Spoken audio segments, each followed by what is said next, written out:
Hey, besties, and welcome back to the film Frontline. It is your girl, and today we are serving up the piping hot tea on a brand new thriller that has been trying to generate some serious buzz. We are talking about The Gates, which just dropped today, March 13th, 2026. Grab your iced crafties and get comfortable because we have a lot to unpack with this one. And trust me, I am not holding back. Let's get right into it. So, let's set the scene for the deep dive breakdown. The Gates, directed by John Burr, wants so badly to be the next big culture-shifting socio-political thriller. It is giving major get-out aspirations. But spoiler alert, it severely lacks the range. The story follows a trio of longtime friends from Texas, Derek, played by our current genre king Mason Gooding, along with Kevin and Tyon, played by L.G. Smith and Keith Powers. They are just trying to have a fun night out, embarking on a mini road trip to hit up a party and meet some girls. Total main character energy. But things take a massive, dark turn when they accidentally detour into a super affluent, maze-like gated community. The residents immediately give off weird, hostile vibes.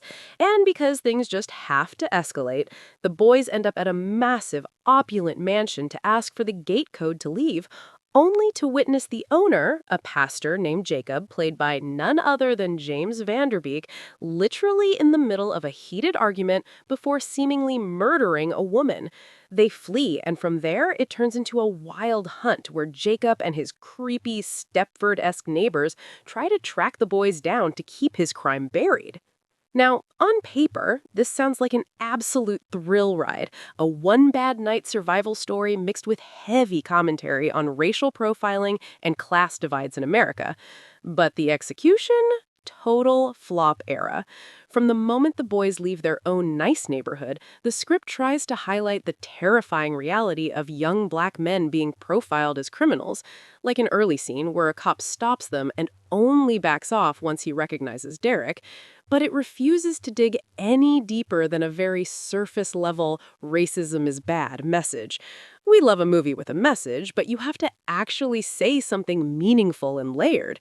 It lacks the nuance and intrigue we expect from modern thrillers. And let's talk about the suspense, or rather the complete lack of it.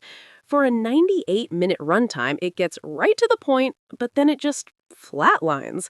The pacing is absolute molasses. It gets so repetitive that by the halfway mark, you're not on the edge of your seat, you're just wondering when something of actual note is going to happen. The predictability completely saps the tension out of the room.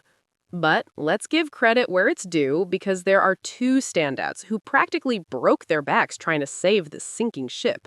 Mason Gooding, he left no crumbs. He brings such a grounded, authentic presence to Derek, even when the script gives him basically nothing to work with.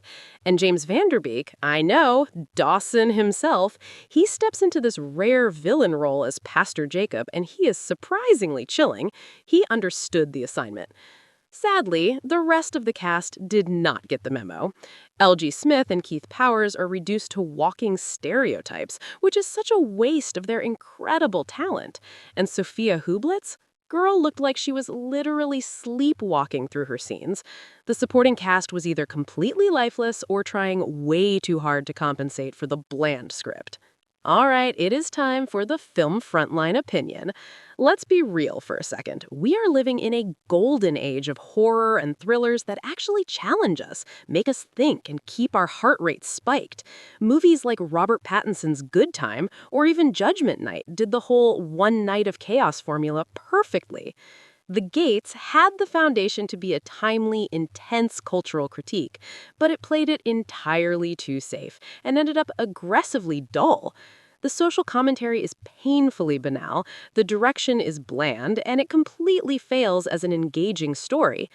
Aside from Mason Gooding reminding us why he is a star to watch and James Vanderbeek serving unexpected menace, this movie is, sadly, an absolutely forgettable dud.